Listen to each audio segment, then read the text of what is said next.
The morning sky over New Delhi burned orange with pollution when the ships appeared. Not one massive vessel like the movies predicted, but hundreds of sleek, crystalline forms that seemed to bend light around their edges.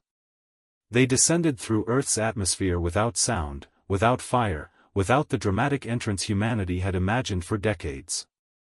Dr. Sarah Chen was reviewing atmospheric data at the Delhi Climate Research Center when her instruments went haywire. Every sensor screamed impossible readings. Temperature fluctuations that defied physics. Electromagnetic signatures that shouldn't exist. She ran outside, tablet clutched to her chest, and looked up at the impossible sight. The ship settled over every major city on Earth simultaneously. London, Tokyo, Sao Paulo, Cairo, Sydney. Each vessel roughly the size of a city block, hovering exactly 1 kilometer above the ground. They did nothing threatening. No weapons appeared. No demands were broadcast. They simply waited. Panic gripped the world for exactly 14 hours and 37 minutes. Then, the messages began.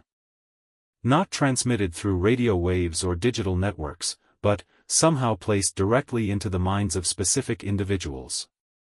Scientists, doctors, engineers, climate researchers. People who could understand what was being offered. Sarah felt it like a gentle whisper in her thoughts, words forming in perfect English despite clearly originating from something that had never spoken any human language. We are the Kethmori. Your world suffers. We offer aid. The message came with images. Not visual, but somehow conveyed pure understanding. Earth's climate systems, seen from a perspective that revealed every flaw, every cascading failure that would lead to total atmospheric collapse within 40 years. The ocean acidification that was already killing marine ecosystems. The feedback loops that would trigger unstoppable warming. But also solutions. Technologies that could scrub carbon from the atmosphere. Fusion reactors that could power entire continents. Agricultural methods that could feed billions while restoring soil health. Medical advances that could cure diseases humanity hadn't even discovered yet. Sarah found herself crying without knowing why. The scope of what was being offered felt too vast to comprehend. These beings had watched Earth for decades, studying, understanding, preparing to help. They had developed technologies specifically designed to solve human problems. The first Kethmori ambassador emerged from the Delhi ship 3 days later. It stood nearly 3 meters tall, with a crystalline exoskeleton that shifted between deep blue and silver. Its face was angular, almost geometric, but its large eyes held an unmistakable expression of concern. Through translation devices that seemed to work by reading intentions rather than words, the ambassador explained their purpose. The Kethmori were explorers, scientists, philosophers. They had spent millennia traveling between worlds, studying emerging civilizations. They intervened only when a species faced extinction through its own actions. We have aided 47 worlds, the ambassador communicated. Some accepted our help and thrived. Others rejected it and perished. We hope humans will choose survival. The debates that followed nearly tore human civilization apart. Religious leaders declared the aliens demons or angels. Politicians saw opportunity for power or threats to existing order. Military officials wanted to study their technology for weapons. Corporations salivated over profits from alien innovations. But the scientists understood what was really being offered. Salvation. Dr. Elena Vasquez, a marine biologist from Barcelona, was among the first to accept Kethmori assistance.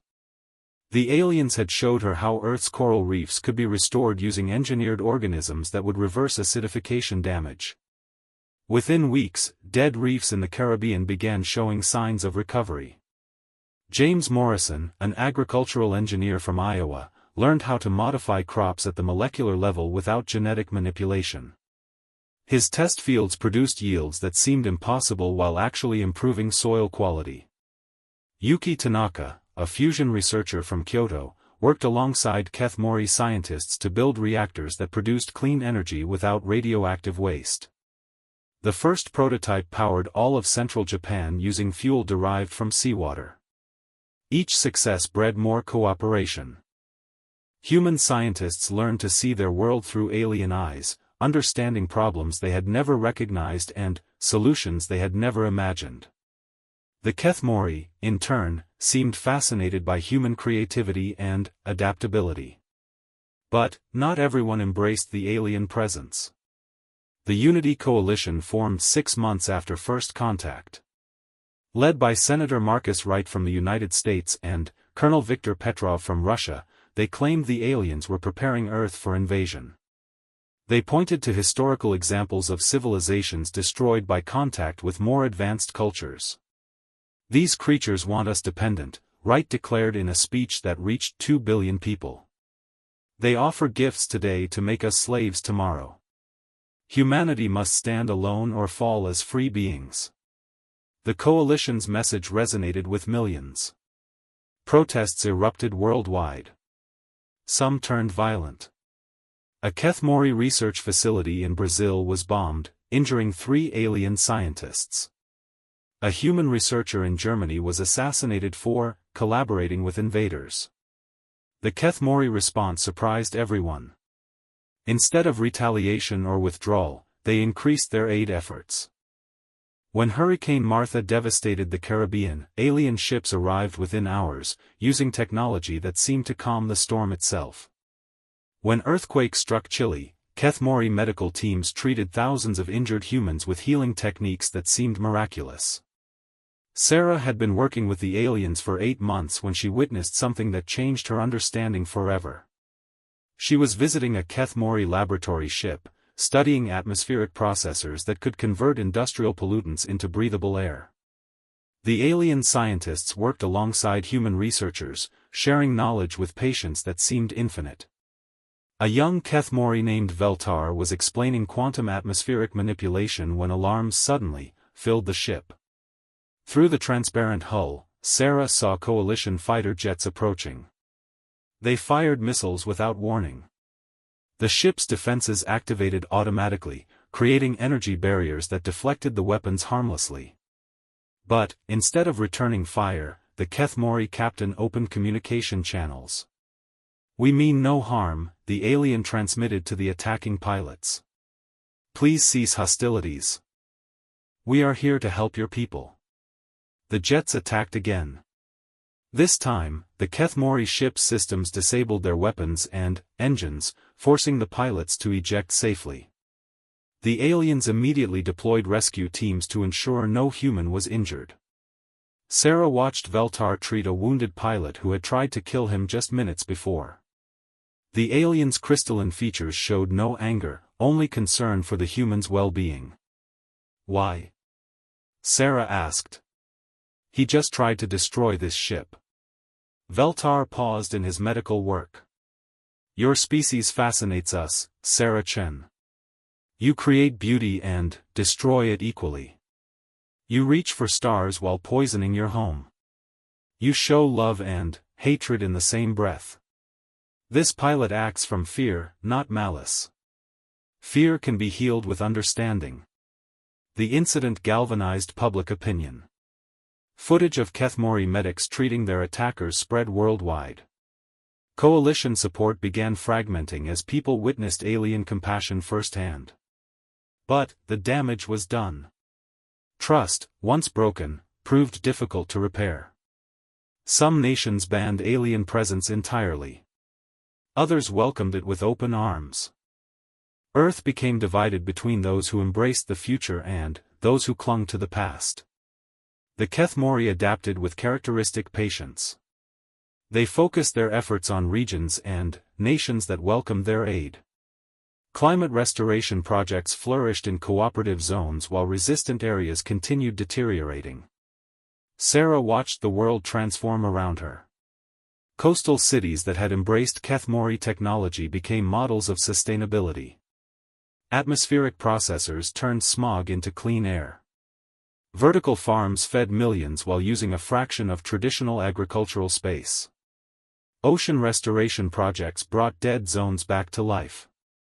But, the divided response troubled the aliens. The Kethmori had never encountered a species so capable of rejecting its own survival. Other civilizations had either accepted aid gratefully or rejected it entirely. Humanity's split reaction presented challenges they had never faced. The answer came from an unexpected source. Dr. Michael Santos, a historian from São Paulo, had been studying Kethmori records of other worlds they had aided. He discovered something the aliens hadn't initially shared. "They've never failed before," Santos explained to the International Scientific Committee. "Every species they've helped either survived or chose extinction. We're the first to accept help while simultaneously fighting it. They're learning as much from us as we are from them."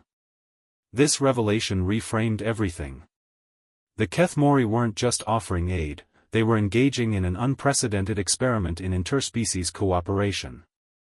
Humanity's chaotic response was teaching them about resilience, adaptation, and the complex nature of free will. The aliens began adjusting their approach.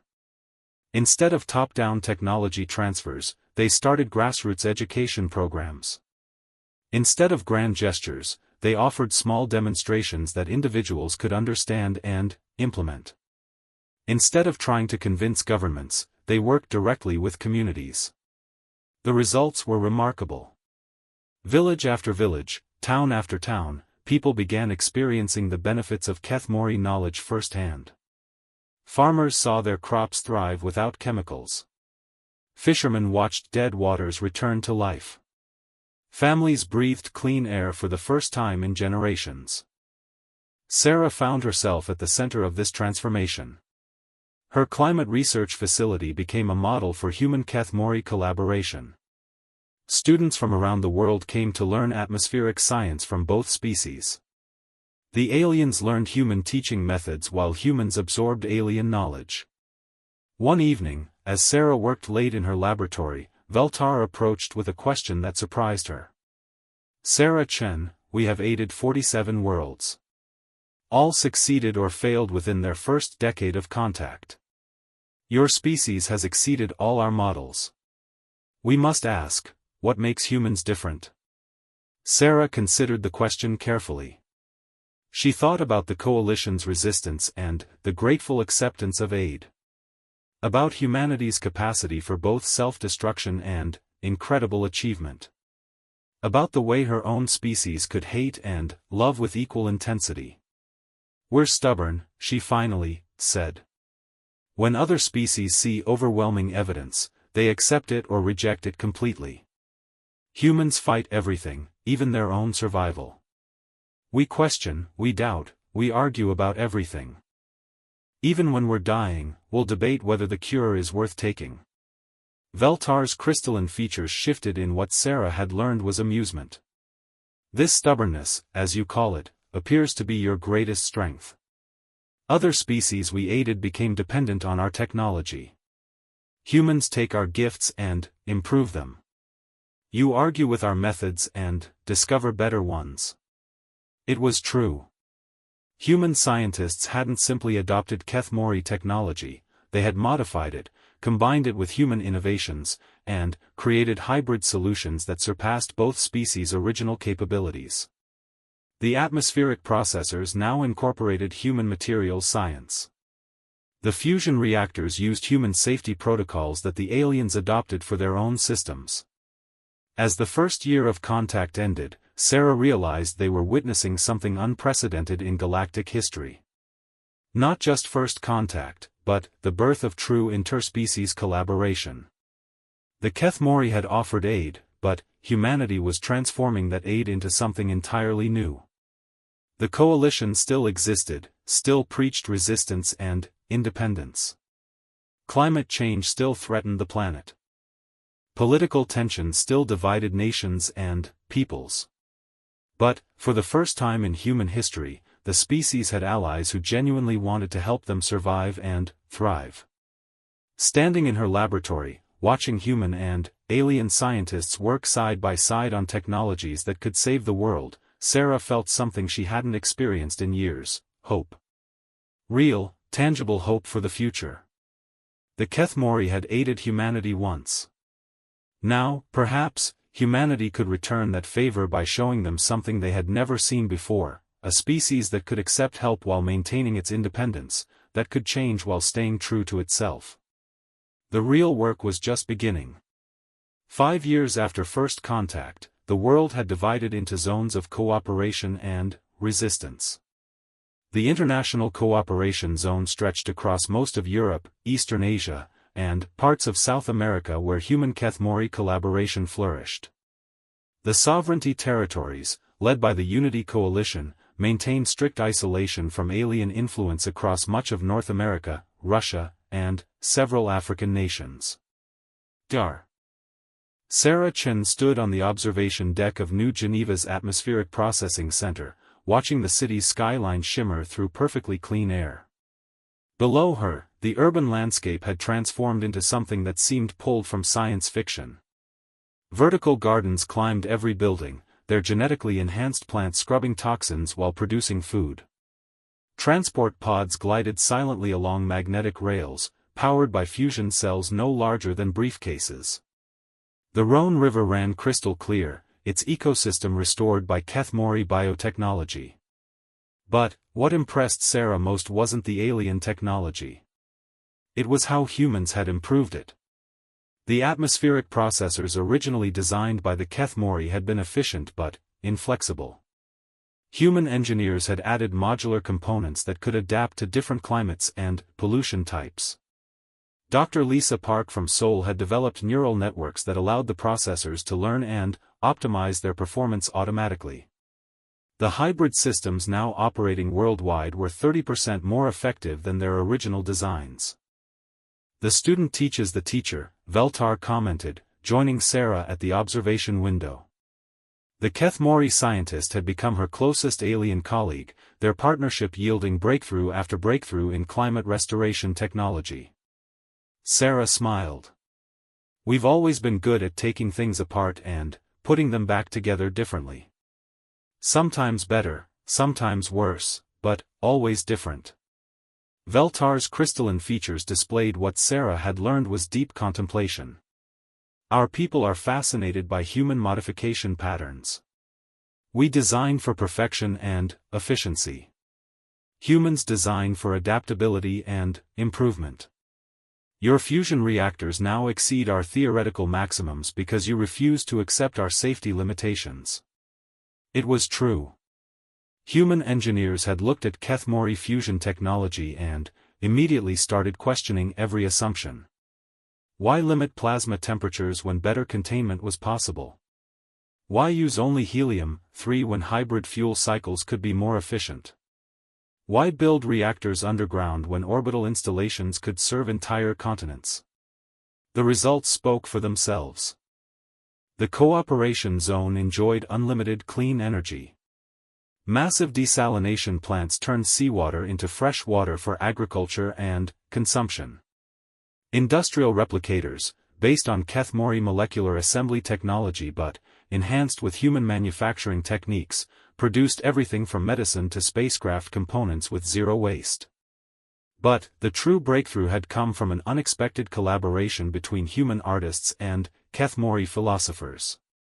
Maya Okafor, a sculptor from Lagos, had been working with crystalline materials provided by the aliens when she discovered something remarkable. The Kethmori communicated through harmonic frequencies in their crystal matrices. By incorporating human artistic sensibilities into crystal design, Maya had created communication devices that could translate not just words, but emotions and abstract concepts between species. The implications were staggering. For the first time, humans and Kethmori could share not just information, but genuine understanding. Scientific collaboration accelerated exponentially when researchers could literally feel each other's insights rather than just hearing descriptions. Dar. James Morrison, the agricultural engineer from Iowa, had used the new communication technology to work directly with Kethmori biologists on crop enhancement. Together, they had developed plants that could grow in previously barren soil while actually improving environmental conditions. Wheat that absorbed heavy metals from contaminated ground. Corn that fixed nitrogen more efficiently than traditional cover crops. Rice that could thrive in saltwater while producing fresh water as a byproduct. The results transformed global food security. Famine became virtually unknown in the cooperation zone. Desert regions bloomed with hardy crops that required minimal water. Even marginal lands became productive, supporting larger populations while healing ecological damage. But, success in the cooperation zone highlighted the growing divide with the sovereignty territories. Senator Marcus Wright, now leading the global independence movement, watched these developments with growing alarm. His territory controlled much of North America, Western Russia, and several African nations that had rejected alien aid. These regions maintained human independence but struggled with mounting environmental and economic pressures. Wright stood in his command center in Denver, studying satellite images of the border between Colorado and New Geneva's influence zone. The contrast was stark. On the cooperation side, green vegetation stretched to the horizon under clear blue skies. On his side, the same drought and pollution that had plagued the region for decades continued unabated. "Sir," his aide Colonel Patricia Hayes reported, "we're seeing another wave of border crossings. 15,000 people this month seeking asylum in the cooperation zones." Wright's jaw tightened. The refugee crisis had become his greatest political challenge. Citizens of sovereignty territories were abandoning their homes for better living conditions in alien-influenced regions. Families separated by political boundaries. Communities torn apart by ideological divisions. "Deploy the border barriers," Wright ordered. "No one leaves without authorization." Hayes hesitated. "Sir, that's going to create international incidents. The UN is already investigating our detention camps." "The UN sold out to the aliens years ago," Wright replied bitterly. "We're the last bastion of human independence. If we fall, our species becomes nothing but alien pets."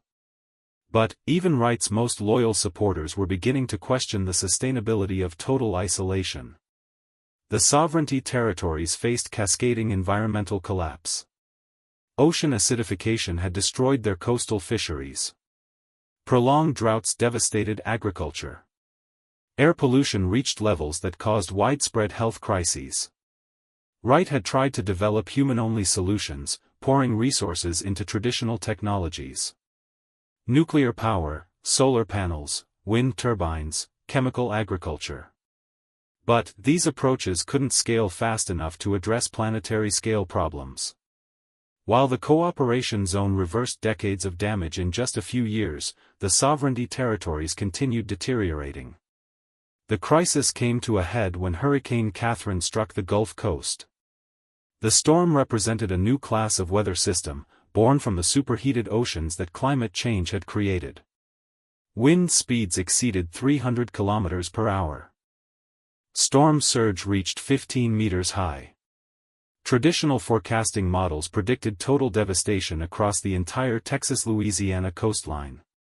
President Sarah Martinez, leader of the Texas Republic and Wright's key ally, faced an impossible choice.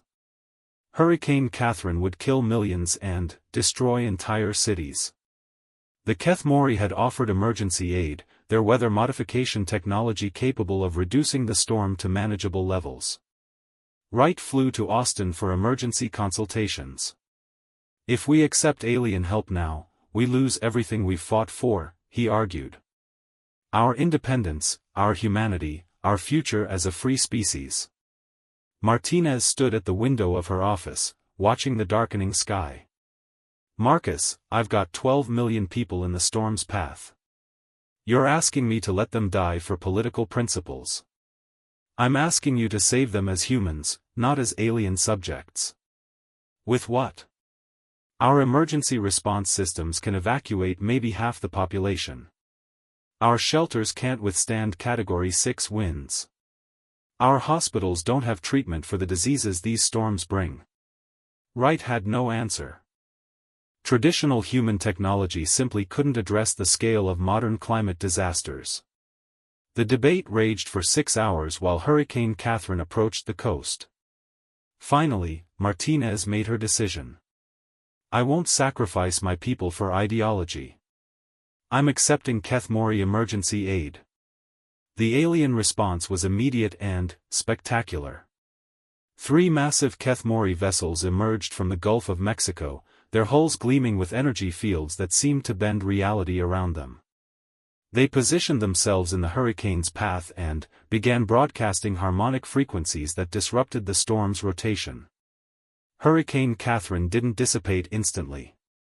Instead, the aliens guided its transformation, channeling the storm's massive energy into controlled rainfall across drought-stricken regions. What had threatened to be the deadliest natural disaster in human history became the largest single weather modification in planetary history. The operation saved millions of lives and restored water supplies across 3 states. But it also shattered the Unity Coalition's credibility. Within weeks, member territories began requesting emergency aid for their own climate crises. California's perpetual wildfires. Florida's endless hurricanes. Australia's expanding deserts. Russia's thawing permafrost. Each crisis was met with swift, effective Kethmori assistance. But the aliens demanded nothing in return. No political concessions. No permanent bases. No cultural changes. They provided aid, withdrew, and left humans to manage the aftermath. Wright watched his movement collapse with growing desperation. In a final attempt to maintain resistance, he authorized Operation Independence Day, a coordinated military strike against Kethmori facilities worldwide. The attack lasted exactly 17 minutes. Not because the aliens fought back, but because they didn't. Kethmori ships simply vanished from attacked locations, reappearing safely elsewhere. Human weapons passed through energy fields without causing damage. Alien personnel evacuated through teleportation technology that human science couldn't even detect, let alone counter. The total failure of human military action against obviously superior technology finally ended organized resistance to alien presence. But something unexpected happened in the aftermath. Instead of imposing terms or demanding submission, the Kethmori simply resumed their aid work. Veltar himself appeared at Wright's Denver headquarters under a flag of truce. "Senator Wright," the alien communicated through translation crystals, "we do not seek your surrender. We seek your partnership." Wright, bitter and defeated, could barely contain his rage. "Partnership? You've made us obsolete. What could we possibly offer beings who can reshape reality itself?" Veltar's response surprised him. "You offer what you have always offered. Innovation. Adaptation. Stubbornness, as Dr. Chen calls it. We can heal your world's climate, but only you can heal your world's divisions. We can provide technology, but only you can provide wisdom about how to use it." The alien gestured to displays showing global environmental data. "Our assistance has stabilized your planet's climate, but human cooperation zones advance far beyond what we thought possible. Your species takes our gifts and improves them in ways we never imagined. We are not your superiors, Senator Wright. We are your partners in an experiment that benefits both our peoples." Wright studied the data with growing amazement. It was true. Human modifications to alien technology had produced innovations that impressed even the Kethmori. The atmospheric processors, fusion reactors, and biological systems operating in cooperation zones represented hybrid human-alien technology that surpassed what either species could create alone. "What do you want from us?"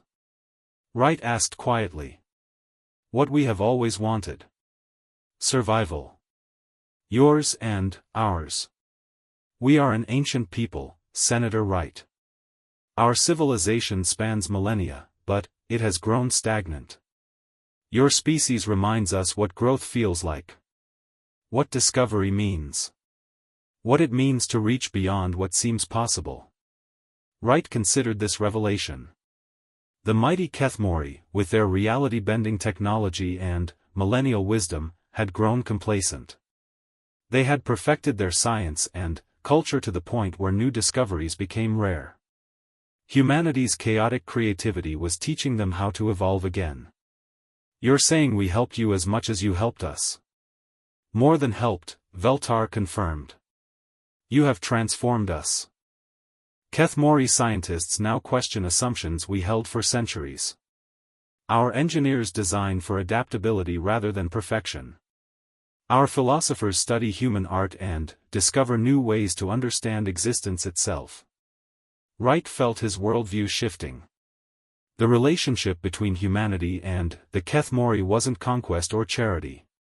It was genuine symbiosis. Each species contributed unique strengths to create something neither could achieve alone. "What happens now?" he asked. "Now we face the real challenge," Veltar replied. "Your world is healing, but the galaxy holds dangers we have not shared with you. Ancient enemies who view cooperation as weakness. Young species who choose conquest over collaboration. The universe is not as peaceful as your corner of it has become." Wright felt a chill of premonition. "You're saying we're going to need each other for more than climate change. We are saying that the partnership between our peoples has attracted attention.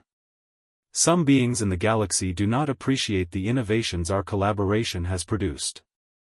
They see hybrid human Kethmori technology as a threat to established orders." For the first time since the aliens arrived, Wright understood that Earth's transformation had implications beyond their solar system. Humanity wasn't just being aided by the Kethmori, they were being prepared for something larger. The age of purely terrestrial concerns was ending. The age of galactic citizenship was about to begin. And, surprisingly, Wright found himself looking forward to the challenge. The message arrived on a Tuesday morning that would forever divide human history into before and after. Not through Earth's communication networks or alien translation matrices, but burned directly into the quantum substrate of reality itself, visible to every conscious being on the planet simultaneously. "Attention inhabitants of Sol 3. Your collaboration with the KETHMRI constitutes a violation of galactic preservation protocols. Cease all hybrid technology development or face immediate sanction. You have one solar rotation to comply." Dr. Sarah Chen felt the message sear through her consciousness while conducting atmospheric measurements in the Swiss Alps. Around the world, 7 billion humans and 15,000 Kethmori experienced the same brutal telepathic intrusion. The words carried undertones of vast power and absolute authority, like the voice of a cosmic judge delivering an ultimatum. Within hours, Veltar had summoned the human scientific leadership to an emergency council aboard the primary Kethmori research vessel. The ship's interior, usually filled with the harmonious crystal chimes of alien communication, buzzed with urgent, discordant frequencies that made human ears ache. "We had hoped to prepare you gradually," Veltar explained, his crystalline features flickering between deep blue anxiety and silver determination. "But the hegemony has accelerated their timeline." Senator Marcus Wright, now serving as Earth's liaison to the Kethmori following his dramatic change of perspective, leaned forward in his chair. "Hegemony? You never mentioned a galactic hegemony. Because we hoped to shield you from their attention until you were ready." Another Kethmori, this one elder by the ancient resonance in its voice, materialized through the ship's matter transporters. Its crystal matrix displayed deep purples and golds that spoke of eons of experience. "I am Threndal, keeper of galactic histories. What you must understand is that the universe operates under laws far older and more complex than the physics you have learned." Threndal gestured, and the ship's walls became transparent, revealing not the alpine landscape outside, but a vast three-dimensional map of the galaxy. Thousands of star systems pulsed with different colors, connected by flowing streams of light that revealed trade routes, communication networks, and power structures spanning impossible distances. "The hegemony controls 60% of known space," Threndal continued. "They maintain order through a simple principle: technological stagnation.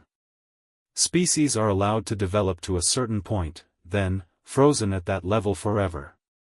Dr. Elena Vasquez, the marine biologist who had been among the first to embrace Keth Mori aid, stared at the galactic display in horror. They keep entire civilizations as, what, pets?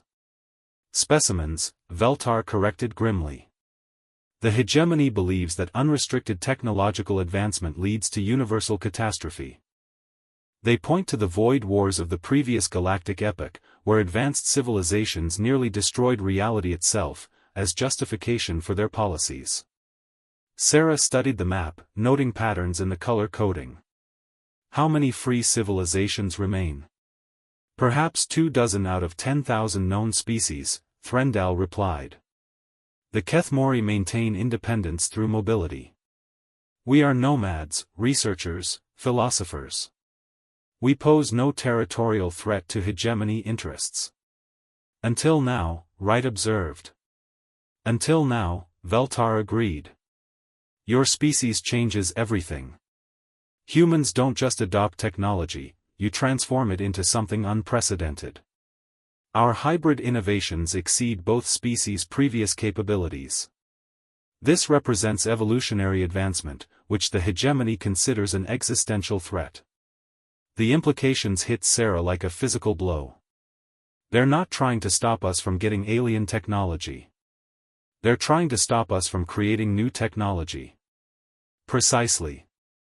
The atmospheric processors operating in your cities are 30% more efficient than our original designs. Your fusion reactors exceed our theoretical maximums. Your bioagricultural systems produce results we thought impossible. You are not becoming Keth Mori subjects, you are becoming something neither species was before. Dr. James Morrison, whose agricultural innovations had helped feed billions, asked the obvious question. What happens if we refuse their ultimatum? The galactic map shifted, showing red zones spreading across star systems like an infection. Pacification. They sterilize the biosphere and repopulate it with compliant organisms. Your species would become extinct, but your world would continue serving hegemony interests. With what kind of forces? Wright's military background made him focus on practical resistance options. Threndal's crystal matrix darkened to deep black. The hegemony commands the combined resources of 300 pacified civilizations. Their fleets number in the millions of vessels. Their technology spans millions of years of accumulated advancement from conquered species. And, the Keth Mori? Sarah asked. We are explorers, not warriors. Our ships can evade hegemony forces, but we cannot defeat them in direct combat. Silence filled the chamber as the humans absorbed this revelation. Everything they had accomplished over the past 7 years, every life saved, every innovation created, every step toward a sustainable future, meant nothing if hostile aliens could simply destroy their world for becoming too successful. Wright spoke first. You're telling us that humanity's greatest achievement, learning to cooperate with another species, has marked us for extinction. Not your cooperation, Veltar clarified. Your improvement. The hegemony allows limited interaction between species, but always within controlled parameters. What terrifies them is hybrid advancement. Evolution through partnership rather than conquest. Dr. Maya Okafor, whose artistic innovations had created the empathic translation crystals, looked up from studying the galactic map. How long do we have? Hegemony expeditionary forces will arrive in your solar system within 6 standard rotations, Threndal announced. Perhaps 7 if their bureaucracy delays deployment orders. Months, Sarah calculated. They're giving us months to prepare for a war we can't win. Unless, Veltar said quietly, we change the rules of engagement. The Keth Mori elder Threndal flickered through color patterns that conveyed deep uncertainty. What Veltar suggests has never been attempted. The risks are incalculable. Explain, Wright demanded. Veltar moved to the galactic display and highlighted several star systems on the outer rim. 23 civilizations maintain independence from the hegemony through various means. Some, like us, avoid confrontation through mobility. Others hide in dangerous regions of space. A few maintain military deterrence through specialized defensive technologies. You want to build an alliance, Morrison realized. More than an alliance. A confederation based on the principles we've discovered through human partnership. Shared technology development. Hybrid innovations that exceed what any single species could achieve. Collaborative advancement instead of competitive stagnation. Sarah felt excitement building despite their desperate situation. You're talking about transforming galactic civilization. The hegemony maintains control through fear and isolation, Veltar continued. They prevent species from sharing technology or forming true partnerships. But, humans have demonstrated that cooperation produces exponential advancement. If we could establish a network of collaborating civilizations, we'd represent an existential threat to their entire system, right? Finished. They'd have to destroy us or risk losing control of everything. Yes. But, we would also represent hope to billions of suppressed species. The hegemony's greatest weakness is the resentment of their subjects. They maintain order through fear, not loyalty. Threndal's matrix flashed warning colors. This path leads to galactic war on a scale not seen for millions of years. The cost in lives would be incalculable. The cost of submission is the death of progress itself, Sarah countered. How many civilizations have been frozen in stagnation? How many potential discoveries have been lost? How many species have been prevented from reaching their full potential? Wright studied the map showing hegemony-controlled space. Even if we could unite the free civilizations, we'd be vastly outnumbered. Not necessarily, Morrison said thoughtfully. The hegemony controls vast numbers of ships and worlds, but those are operated by suppressed species who have no investment in the conflict. How loyal do you think they really are? Veltar's features brightened with possibility. Human political analysis suggests interesting scenarios.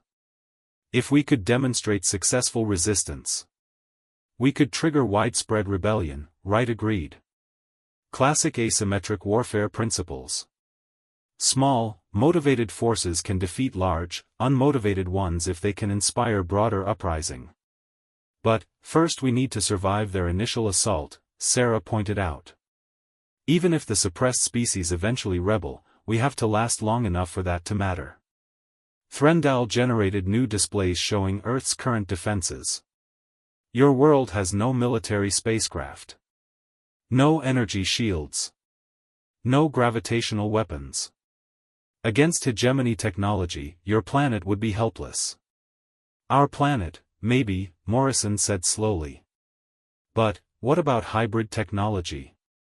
You said human innovations have exceeded both species' capabilities.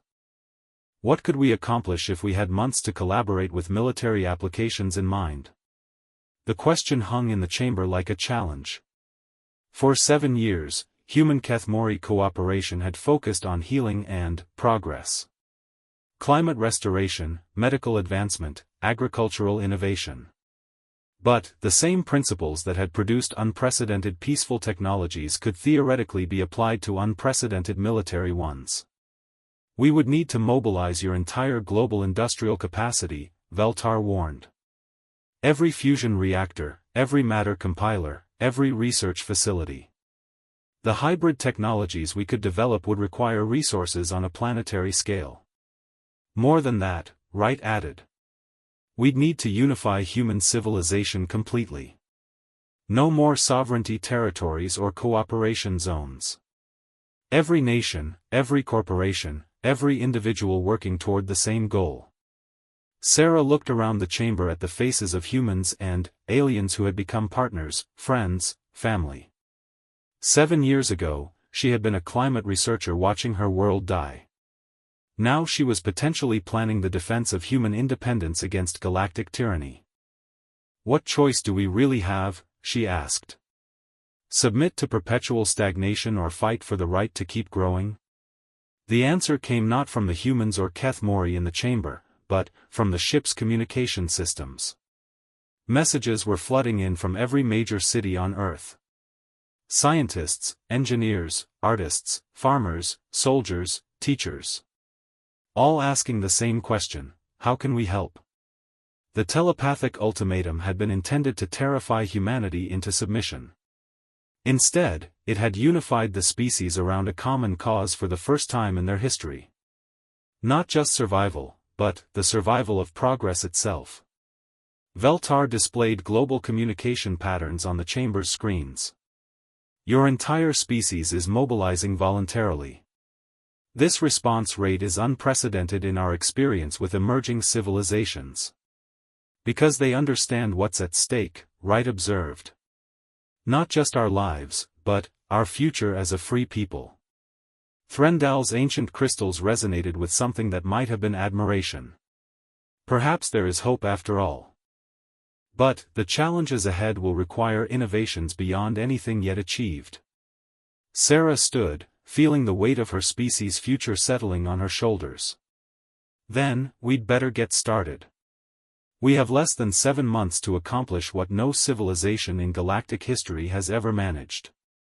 What's that? Morrison asked. Make the impossible inevitable. Outside the Keth Mori ship, Earth continued its rotation through space, its blue-green surface now decorated with the gleaming cities and restored ecosystems that human-alien cooperation had created. But, in the depths of space, vast fleets were already beginning their journey toward the Sol system, carrying the power to erase everything humanity had accomplished. The race between hope and extinction had begun. The first hegemony scouts arrived precisely 6 months and 3 days after their ultimatum, emerging from hyperspace at the edge of the Sol system like harbingers of cosmic judgment. Their ships were massive geometric constructions that seemed to fold space around themselves, creating gravitational distortions visible even from Earth's surface. Dar. Sarah Chen watched their approach from the command center of Luna Station, humanity's first military orbital facility.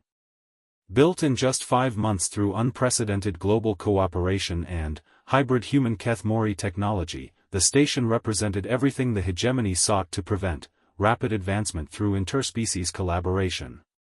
Contact in 37 hours, announced Admiral Patricia Hayes, formerly Wright's aide and now commanding officer of Earth's hastily assembled defense forces. Their lead ships are conducting deep scans of every object in the solar system. Sarah studied the tactical displays with a mixture of awe and terror. The hegemony scouts were each larger than Manhattan, their hulls crackling with energy signatures that human sensors could barely comprehend. Behind them, hyperspace distortions indicated the presence of something much larger still approaching. Any response to our communication attempts? Asked Senator Marcus Wright, now serving as Earth's diplomatic representative. Complete silence, Hayes replied. According to Keth Mori intelligence, that's standard hegemony procedure. They don't negotiate with species marked for pacification. Veltar materialized through the station's matter transportation system, his crystalline features displaying urgent purple harmonics. Long-range sensors detect the main fleet. 147 capital ships. Approximately 12,000 support vessels. Combined firepower sufficient to sterilize planetary surfaces. Wright turned to Sarah. Are we ready? Sarah considered the question carefully. The past 6 months had transformed human civilization beyond recognition. Every factory on Earth had been converted to produce hybrid technologies that combined human engineering with Keth Mori science. The atmospheric processors had been weaponized into gravitational disruptors. Fusion reactors had been modified to power planetary shield generators. Agricultural biotech had been adapted to create self-replicating repair systems for spacecraft. Most importantly, they had established communication with 17 free civilizations scattered across the galaxy. The Velkari, a species of energy beings who had evaded hegemony control for millennia. The Thorns, silicon-based lifeforms whose crystalline ships could phase through normal matter. The Zephyrians, former hegemony subjects who had escaped to the galactic rim and maintained independence through guerrilla tactics. Each civilization had contributed unique technologies to the growing confederation. Valkyrie energy manipulation techniques. Thorn phase-shifting capabilities. Zephyrian stealth systems. But, more than technology, they had shared something precious: hope. As ready as we can be, Sarah answered Wright's question. The real question is whether our gamble will work. The gamble was audacious beyond human precedent. Rather than simply defending Earth, they planned to broadcast every hybrid innovation developed over the past 6 months directly to suppressed civilizations throughout hegemony space. Technical specifications, manufacturing instructions, philosophical frameworks for interspecies cooperation. Everything needed to break the stagnation that had frozen galactic development for millions of years. The broadcast would be carried by a network of quantum communication arrays hidden throughout the solar system. If successful, it would reach over 8,000 civilizations simultaneously, providing them with the knowledge and inspiration to rebel against hegemony control. If unsuccessful, it would simply ensure that humanity's extinction served as an example to others. Incoming transmission, announced the station's AI system, its voice-carrying hybrid human-Keth-Mori linguistic processing that allowed instantaneous translation. Source: Hegemony Lead Vessel. The main display activated, showing a being that seemed constructed from living metal and cold light. Its face was geometrically perfect, expressing authority accumulated over geological timescales. When it spoke, reality itself seemed to bend around its words. I am Executor Vashti of the Hegemony Compliance Corps. This system has been designated for pacification due to unauthorized technological advancement. Biological entities will be terminated. Useful infrastructure will be preserved. Resistance is futile. Wright stepped forward. I am Senator Marcus Wright, representing the United Earth Government. We claim the right to exist as a free species. Vashti's expression conveyed the indifference of cosmic forces. Rights are privileges granted by superior powers. You have no superior power to appeal to. Pacification will commence in one standard unit. The transmission ended, leaving the command center in tense silence. 24 hours, Hayes calculated. They're giving us exactly the minimum time required by their protocols. Time we don't waste, Sarah said firmly. Initiate final preparations for Project Lighthouse. Throughout the solar system, hidden installations began activating. The asteroid belt contained dozens of disguised quantum transmitters, each one designed to penetrate hegemony communication jamming. Jupiter's moons housed relay stations that would amplify the signal across galactic distances. Even Earth's atmosphere had been seeded with microscopic broadcasting nodes, creating a transmission network that could function even if the planet was destroyed. But the real power of Project Lighthouse wasn't technological. It was philosophical. Maya Okafor's empathic translation crystals had been incorporated into every transmission node, allowing the broadcast to carry not just technical information, but emotional understanding. Species across the galaxy would experience humanity's journey from near extinction to collaborative advancement. They would feel the hope, determination, and innovative spirit that had transformed Earth in just 7 years. Confirmation from all free civilizations, Veltar reported. They are prepared to begin their operations when our signal reaches them. The plan was coordinated across thousands of light years. When Project Lighthouse activated, 17 independent civilizations would simultaneously attack hegemony installations throughout the galaxy. Not to conquer territory, but to disrupt communications and create chaos that would allow suppressed species time to absorb the broadcast and begin their own rebellions.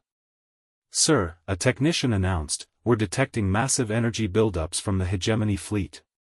They're preparing to attack early. Hayes checked her tactical displays. 18 hours ahead of schedule. They must have detected our preparations. Wright turned to Sarah. "Do we activate Lighthouse now?"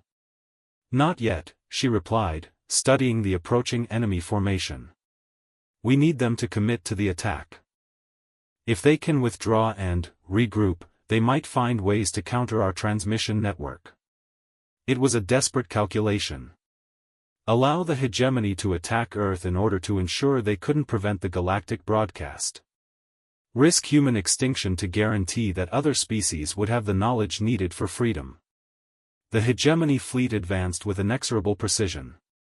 Their lead ships entered Earth's orbital zone, weapons charging with energies that made stars seem dim by comparison. Point defense systems activated around the planet, creating a shell of hybrid human Keth Mori technology that represented the pinnacle of defensive engineering. "They're firing," Hayes announced unnecessarily. The command center's screens showed streams of annihilation cascading toward Earth like falling stars. Earth's shields activated. The energy barriers that protected the planet weren't simple force fields, but hybrid constructions that combined human engineering principles with Keth Mori quantum manipulation and technologies shared by their galactic allies. They didn't just deflect incoming fire, they absorbed it, converted it, and redirected it through dimensional folding techniques that the hegemony had never encountered. The first volley from the enemy fleet simply vanished, its energy channeled into Earth's power grid and distributed to cities worldwide. Executor Vashti's voice crackled across all frequencies. "Impossible. Your defensive technologies exceed our threat assessments." Wright activated the planetary communication system. "That's what happens when species cooperate instead of conquering each other. You wouldn't understand."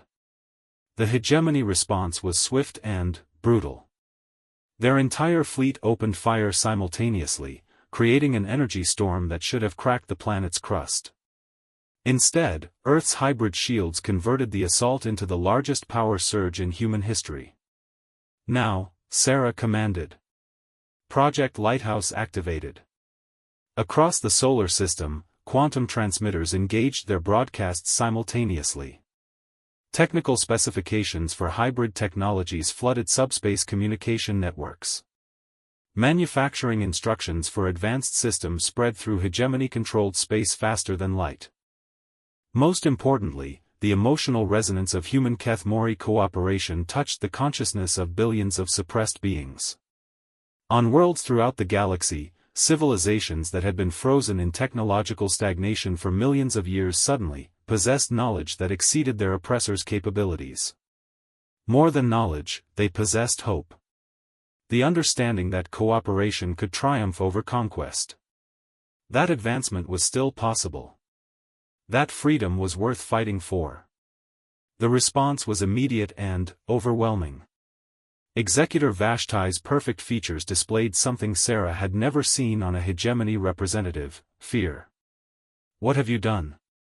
"What someone should have done millions of years ago," Wright replied. "We gave everyone a choice." Reports flooded in from across the galaxy. The Thorani Collective, suppressed for 3 million years, had seized their orbital installations and declared independence. The Mertai Symbiosis, forced into technological regression for eons, was broadcasting calls for alliance. Hundreds of civilizations were simultaneously rebelling, using hybrid technologies they had learned in mere hours to overcome defenses that had held them captive for geological ages. But the immediate battle was far from over. The hegemony fleet, recognizing the existential threat to their entire system of control, abandoned all restraint. They began deploying reality-warping weapons that could unravel the quantum fabric of space itself. "Dimensional distortions detected," Veltar announced urgently. "They're attempting to destabilize local spacetime." Sarah watched the tactical displays with growing alarm.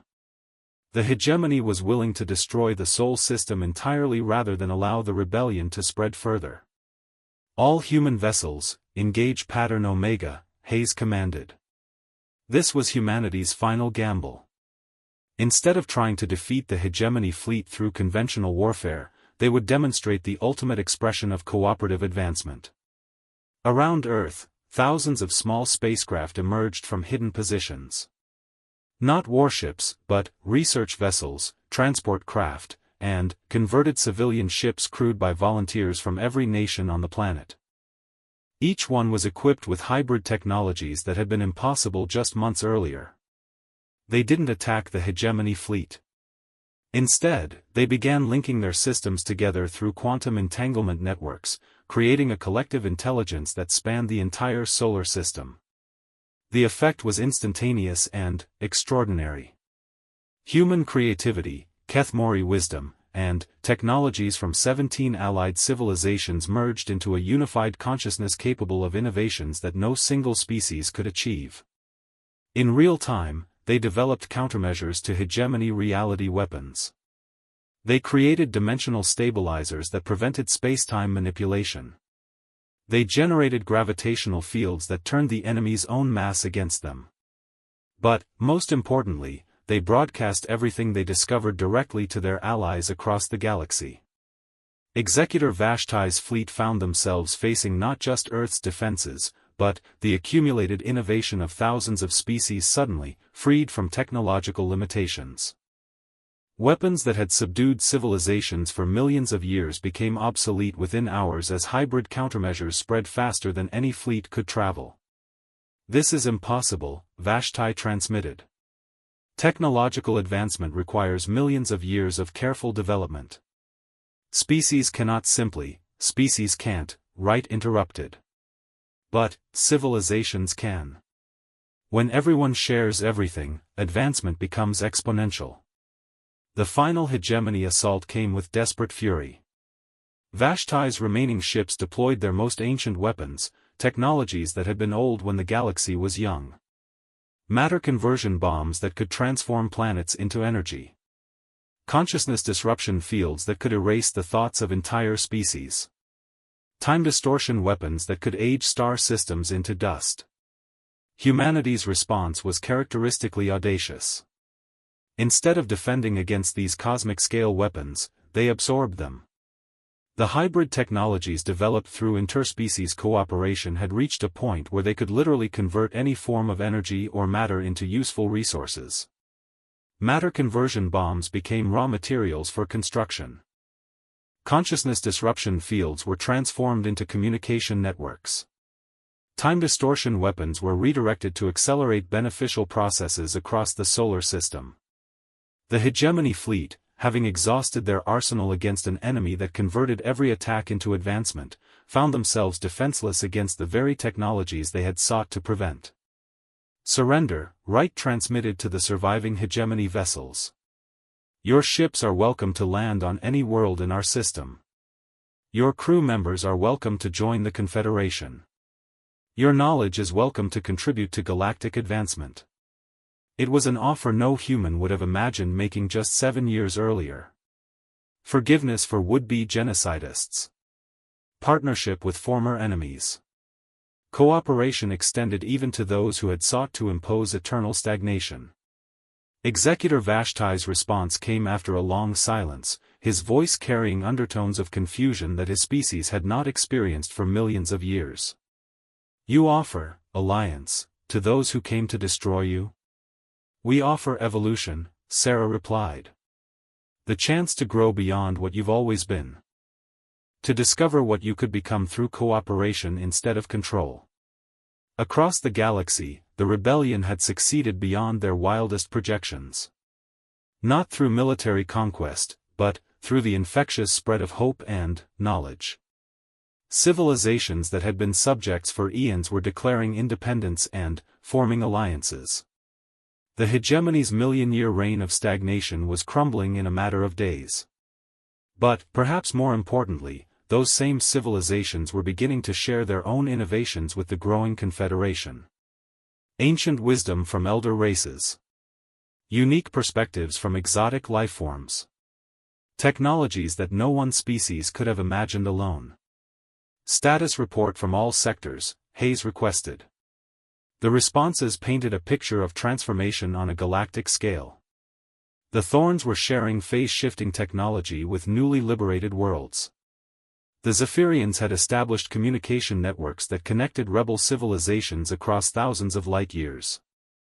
The Valkyrie were teaching energy manipulation techniques that could revolutionize industry and medicine. And, at the center of it all, Earth continued broadcasting innovations, philosophies, and, most importantly, proof that cooperation could overcome any challenge. What happens now? Wright asked, studying displays that showed their solar system surrounded by surrendering hegemony vessels and incoming ships from allied civilizations. Sarah smiled, watching Earth rotate peacefully below them. The planet's surface showed no scars from the cosmic battle fought in its defense. Its cities gleamed with hybrid technologies that would have seemed impossible just months earlier. Its skies were clear, its oceans clean, its people united in purpose for the first time in human history. Now we find out what the galaxy can become when everyone works together, she said. The hegemony maintained order through fear and isolation. We'll build something better through hope and cooperation. Veltar's crystalline features displayed patterns that Sarah had learned to recognize as deep satisfaction. The Kethmori aided your species once, when your world faced climate collapse. You have returned that favor by helping us remember what growth feels like. More than that, Wright added. Humanity found allies in the Kethmori. The galaxy has found allies in humanity. And, now everyone can find allies in everyone else. Outside Luna Station, the first ships from liberated civilizations were arriving in the Sol system. Crystalline vessels from silicon-based species. Energy constructs piloted by plasma beings. Biological ships grown rather than built. Living mathematics given physical form. Each one bringing unique knowledge, perspectives, and capabilities to the growing confederation. Sarah thought back to 7 years earlier, when she had been a climate researcher watching her world die. The Kethmori had offered aid, and humanity had accepted it. But they had also transformed it, improved it, and made it into something entirely new. Now they were offering the same gift to the galaxy. Not just survival, but the chance to evolve. To become more than any single species could achieve alone. The age of galactic stagnation was ending. The age of cooperative advancement was beginning. And it was all because, once upon a time, aliens had offered help to a dying world, and humans had been stubborn enough to make that help better than anyone imagined possible. Incoming transmission from the Galactic Core, announced the AI system. It's addressed to the Terran Kethmori Confederation from something calling itself the Ancient Observers. Sarah and Wright exchanged glances. Even after saving the galaxy from eternal stagnation, new challenges were already presenting themselves. Put it through, Sarah said with a smile. Let's see what other impossible things we can make inevitable. The universe was vast, ancient, and full of wonders that no single species could comprehend alone. But, for the first time in galactic history, no species would have to face those wonders alone. Humanity had learned to reach for the stars by learning to work with others. Now they would teach the galaxy to reach for infinity the same way. Together.